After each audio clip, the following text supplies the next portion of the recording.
चांदनी रात थी। गांव की गलियों में हल्की हल्की ठंडी हवा बह रही थी और सितारों भरा आकाश मानो धरती को अपनी चादर से ढक रहा था। इस छोटे से गांव में जहां हर घर की दीवारें मिट्टी की थी और हर आंगन में तुलसी का पौधा, एक छोटा सा घर था जिसके भीतर दो बहनें रहती थीं। सुरमई और कुसुम दोनों की जिंदगी एक ही छत के नीचे थी, पर उनके दिलों के बीच एक अनदेखी दीवार खड़ी थी। सुरमई, जिसका चेहरा चांद की तरह उजला और आंखें गहरे तालाब सी थी, अपने रूप पर बहुत गर्व करती थी। वह हर सुबह आईने के सामने घंटों बिताती, अपने लंबे घने बालों को संवारती और खुद को दुनिया की सबसे खूबसूरत लड़की समझती। उसका सपना था कि उसकी शादी किसी धनवान परिवार में हो, जहां वह सोने चांदी के गहनों से लदी रहे और महारानी की तरह जीवन जिए। मैं इस मिट्टी के घर और सादे कपड़ों के लिए नहीं बनी, वह अक्सर बड़बड़ाती। मेरा भाग्य तो राजमहल में लिखा है। वहीं कुसुम, उसकी बड़ी बहन, बिल्कुल उलट थी। उसका रंग सांवला था और चेहरा सादगी से भरा। कुसुम के हाथों में मेहनत की लकीरें थीं, क्योंकि वह घर के सारे काम संभालती थी। खाना बनाना, घर साफ करना, कपड़े धोना, वह चुपचाप काम में डूबी रहती थी। लेकिन उसका दिल हमेशा एक छोटी सी उम्मीद से भरा रहता कि शायद एक दिन कोई उसे उसकी मेहनत के और सच्चाई के लिए प्यार करेगा। पर सुरमई की कटु बातें उसे बार बार चुभती थी। तू तो मेरी नौकरानी जैसी है कुसुम, तेरा रंग देखकर कौन तुमसे शादी करेगा? सुरमई हंसते हुए कहती और कुसुम चुपके से आंसू पोंछ लेती। उनके माता पिता रमेश और शांति दोनों मेहनती और सादगी पसंद थे। रमेश गांव के स्कूल में शिक्षक थे और शांति घर की देखभाल के साथ साथ पड़ोसियों की मदद भी करती थी। लेकिन सुरमई की नखरें और कुसुम की चुप्पी ने घर में एक तनाव सा बना रखा था। कुसुम, तू क्यों उसकी बातों का बुरा मानती है? वह छोटी है, नादान है, शांति उसे समझाती। पर कुसुम के मन में एक सवाल हमेशा गूंजता, क्या मैं वाकई इतनी कमतर हूँ? एक दिन जब सुरमई फिर से अपने सपनों के महल में खोई थी, उसने कुसुम को आवाज़ दी, अरे कुसुम, मैंने तुमसे कहा था ना कि मेरे लिए नया साबुन लाना, अब तक क्यों नहीं लाई? कुछ काम ढंग से नहीं कर सकती? कुसुम, जो रसोई में दाल चढ़ा रही थी, ने धीमी आवाज में कहा, मैं अभी लाती हूँ। सुरमई, बस थोड़ा काम बाकी है, काम काम काम, बस यही सुनाई देता है। तू तो सारा दिन मिट्टी में सनी रहती है, मेरी जैसी सुंदरता की समझने की तुझ में अक्ल कहाँ? सुरमई ने तंज कसा। कुसुम ने कुछ नहीं कहा, बस चुपचाप साबुन लेने चली गई। उसका दिल भारी था, पर वह जानती थी जवाब देने से बात और बिगड़ेगी। रात को खाने की मेज पर फिर वही ताना। सुरमई ने माँ से कहा, माँ, मैं कुसुम के साथ एक थाली में नहीं खाऊंगी, मेरे लिए अलग थाली लाओ। शांति ने गहरी सांस ली और कहा, सुरमई, वह तेरी बहन है, ऐसा मत बोल। पर सुरमई ने थाली एक तरफ धकेल दी और कहा, मुझे उसका चेहरा देखकर भूख मर जाती है। कुसुम की आंखें नम हो गई।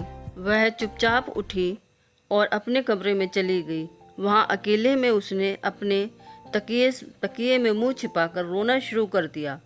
हे भगवान, अगर सुंदरता ही सब कुछ है तो मुझे ऐसा क्यों बनाया? मेरी क्या गलती है?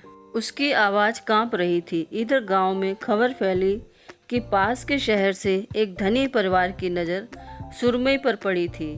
वह परिवार, जिसका मुखिया रघुनाथ था, अपने इकलौते बेटे के लिए एक सुंदर बहू चाहता था। रघुनाथ की पत्नी मालती ने सुरमई को गांव के मेले में देखा था और उसकी खूबसूरती पर फिदा हो गई थी। ऐसी लड़की हमारे घर की शोभा बढ़ाएगी, मालती ने रघुनाथ से कहा। जल्द ही रघुनाथ का परिवार रमेश के घर पहुंचा। मालती ने सुरमई को देखते ही कहा, रमेश जी, आपकी बेटी तो साक्षात लक्ष्मी है, हम इसे अपनी बहू बनाना चाहते हैं। रमेश और शांति को यह रिश्ता ठीक लगा, पर कुसुम के मन में एक टीस उठी। मेरी छोटी बहन की शादी पहले हो रही है और मैं तो बस यहीं रह जाऊंगी। उसने सोचा। सुरमई खुशी से फूली नहीं समा रही थी। मैं जानती थी मेरा भाग्य मुझे राजमहल ले जाएगा। अब मैं सोने चांदी में लिपटी रहूंगी। वह बार बार कहती। शादी की तैयारियां शुरू हो गई। कुसुम ने भी चुपचाप अपनी बहन के लिए सब कुछ तैयार किया। मेहंदी सजाई, फूलों की माला बनाई और घर को सजाया। पर सुरमई ने एक बार भी उसका शुक्रिया नहीं किया। शादी का दिन भी आया। सुरमई दुल्हन के लिबास में ऐसी लग रही थी मानो कोई अप्सरा धरती पर उतर आई हो। रघुनाथ का बेटा वीरेंद्र एक सुंदर और धनी नौजवान था। उसने सुरमई को देखा और मुस्कुराया। शादी धूमधाम से हुई और सुरमई अपने नए घर चली गई। पर कुसुम का दिल टूट चुका था। वह अपने छोटे से कमरे में बैठकर सोचती, क्या मैं हमेशा अकेली रहूंगी? क्या मेरे लिए कोई नहीं आएगा? उसकी माँ शांति ने उसे गले लगाया और कहा, बेटी तेरा दिल सोने का है, जो उसे देखेगा वही तेरा साथी बनेगा। कुछ महीने बाद गांव में एक नया चेहरा आया, अनिरुद्ध। वह एक साधारण सा नौजवान था जो गांव के स्कूल में नया शिक्षक बनकर आया था। एक दिन जब कुसुम तालाब के किनारे कपड़े धो रही थी, अनिरुद्ध ने उससे रास्ता पूछा। क्या आप बता सकती हैं कि स्कूल का रास्ता किधर है? उसने मुस्कुराते हुए पूछा। कुसुम ने शर्माते हुए रास्ता बताया। अनिरुद्ध ने उसकी सादगी और बातों में छिपी मिठास को महसूस किया। आपका नाम क्या है? उसने पूछा। कुसुम, उसने धीमी आवाज में कहा। अनिरुद्ध ने मुस्कुराकर कहा, कुसुम बहुत प्यारा नाम है, जैसे फूलों की महक। उस दिन के बाद अनिरुद्ध और कुसुम की मुलाकातें बढ़ने लगी। अनिरुद्ध का कुसुम की मेहनत, उसकी सादगी और उसका दूसरों के लिए कुछ करने का जज्बा बहुत पसंद आया। वह अक्सर कहता, कुसुम तुम्हारा दिल इतना बड़ा है कि इसमें सारा गांव समा जाए। कुसुम को पहली बार लगा कि कोई उसे सचमुच समझता है। इधर सुरमई का वैवाहिक जीवन वैसा नहीं था जैसा उसने सपने में देखा था।